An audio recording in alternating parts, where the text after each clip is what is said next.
नमस्कार, मैं सचिन तिवारी स्वागत करता हूं आपका चैनल सचिन योगा के अंदर। मैं लेकर आया हूं ये सीरीज त्रिदोष की, जिसमें हमने जाना कि वात, पित्त और कफ दोष क्या होते हैं। हमने अब तक की वीडियो में ये जाना, जो मैंने वात और पित्त के बारे में बनाई, कि उनके क्या प्रकार हैं। उन प्रकारों की अनियमितता के कारण जो शरीर में दोष आते हैं, उनके बारे में हमने जाना, और उन दोषों को ठीक करने के लिए किस तरह की आहार श्रृंखला और योग अभ्यास होना चाहिए, ये भी हमने जाना। अगर अब तक आपने मेरी वात और पित्त की वीडियो नहीं देखी है, तो इस सीरीज की वीडियो को देखने के लिए ऊपर दिए हुए लिंक पर क्लिक करके आप इसे देख सकते हैं। आज हम बात करेंगे कफ के बारे में, कफ के दोषों के बारे में, उन दोषों के प्रकार के बारे में, उन कफ के दोषों की अनियमितता के कारण जो शरीर में रोग आते हैं, हम उस बारे में जानेंगे। उन रोगों को ठीक करने के लिए किस तरह की आहार श्रृंखला और योग अभ्यास हमें करना चाहिए, ये भी हम जानेंगे। चलिए शुरू करते हैं। आज हम बात करेंगे कफ दोष के बारे में। त्रिदोष के अंदर यानी वात, पित्त और कफ के अंदर कफ की भी अपनी एक अहमियत है। कफ दोष हमारे शरीर के अंदर स्थिरता प्रदान करता है।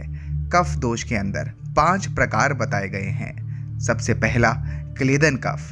क्लेदन कफ हमारे आमाशय यानी हमारे पेट के अंदर पाया जाता है। क्लेदन कफ इसीलिए अच्छा होता है क्योंकि ये हमारे पेट के अंदर मौजूद पित्त से हमारे पेट की अंदरूनी भाग को बचाता है।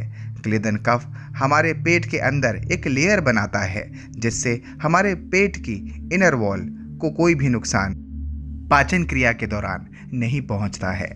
दूसरा स्नेहन कफ, ये हमारे सिर के अंदर मौजूद रहता है। स्नेहन कफ हमारे सिर के तंत्र को मजबूती प्रदान करता है। तीसरा अवलंबन, यानी हमारे हृदय के भीतर जो स्थित रहता है।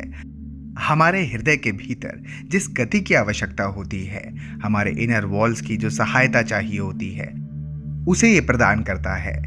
रसन कफ, ये हमारे थ्रोट यानी हमारे कंठ के भीतर होता है। जब हम भोजन खाते हैं तो पाचन क्रिया हमारे मुख से ही शुरू हो जाती है। जब लार ग्रंथियाँ उसके अंदर लार के साथ हमारे भोजन को हमारे शरीर के भीतर लेकर जाती है, तो हमारे गले के द्वारा भी जो रसन कफ है वो मिश्रित होकर जब हमारे पेट में जाता है तो वो हमारी पाचन क्रिया को सहायक कर देता है।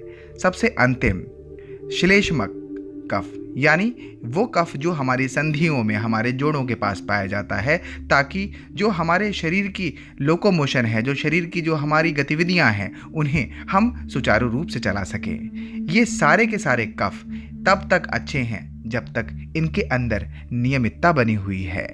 मैंने शुरुआत में ही बताया कि हमारे शरीर के भीतर इन दोषों की, चाहे वो पित्त हो, कफ हो, चाहे वो वात हो, इनकी नियमितता ही स्वास्थ्य है, और इनके अंदर अनियमितता के कारण ही हमारे शरीर के अंदर रोग आते हैं। तो कफ की अनियमितता हमारे शरीर के अंदर सांस संबंधी, मस्तिष्क संबंधी, हृदय संबंधी, जोड़ संबंधी और पाचन संबंधी भी रोग हमारे शरीर में आते हैं। इसीलिए इसकी नियमितता बहुत ज़रूरी है। अब तक हमने ये जाना कि कफ के कितने प्रकार हैं और इन प्रकारों की अनियमितता के कारण शरीर में क्या दोष आते हैं। अब हम ये जानते हैं कि इन कफ की अनियमितता के कारण जो शरीर में दोष आए हैं, उनको ठीक करने के लिए हमें किस तरह का आहार और योग अभ्यास करना चाहिए। कफ की अनियमितता को दूर करने के लिए आहार में आपको ये ध्यान रखना है कि आप अपने भोजन के उपरांत, जैसे कि काली मिर्च, सेंधा नमक, इस तरह की चीज़ों का सेवन ज़रूर करें। ऐसा करने से आपके भोजन के उपरांत जो कफ की अतिशयोक्ति आपको महसूस होती है, वो आपको नहीं होगी। जो भी भोजन आप खाते हैं, आपका वो भोजन बहुत गर्म या बहुत ठंडा नहीं होना चाहिए। इससे भी आपके कफ के दोषों में अनियमितता आती है।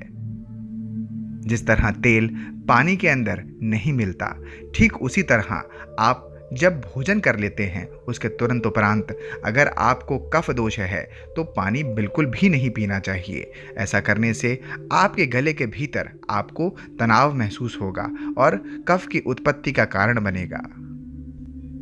अब तक हमने ये जाना कि हमारे कफ के कितने प्रकार, उनसे होने वाले रोग और उसमें आहार किस प्रकार का हम ले सकते हैं। अब हम ये जानेंगे कि हमें किस तरह का योग अभ्यास कफ के दोषों की अनियमितता में करना चाहिए।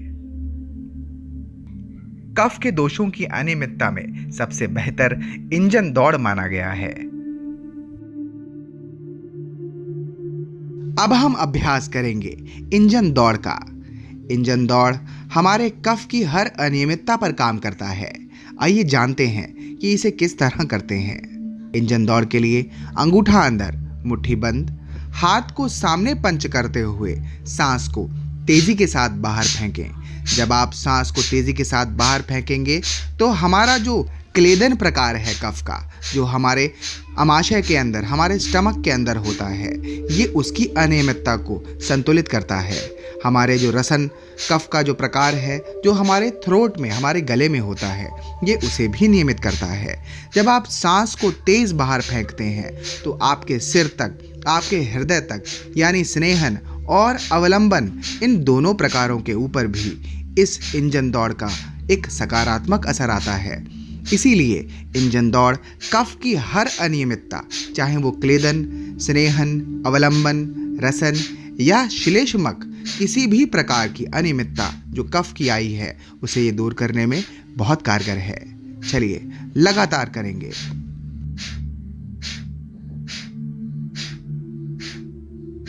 अगर थकान बहुत ज़्यादा लगे तो बीच में थोड़ी गति को कम कर अपने सांसों की गहराई को बढ़ाएं। जब लगे कि अब दोबारा गति को बढ़ा सकते हैं तो घुटनों को और ऊपर लाने का प्रयत्न करें। हाथ पंच करें सामने और सांस को फेंके तेजी के साथ बाहर।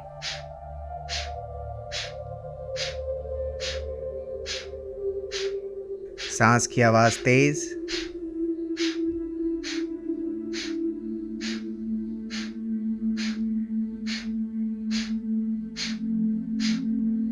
मुझे कमेंट बॉक्स में ज़रूर बताएं कि आपने इंजन दौड़ का कितनी देर तक अभ्यास किया।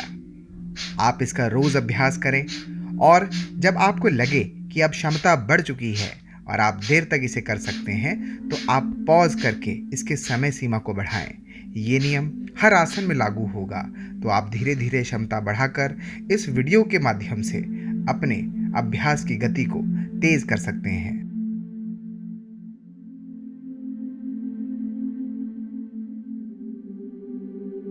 अगर आपको मेरी वीडियो पसंद आई, इसे शेयर ज़रूर करें।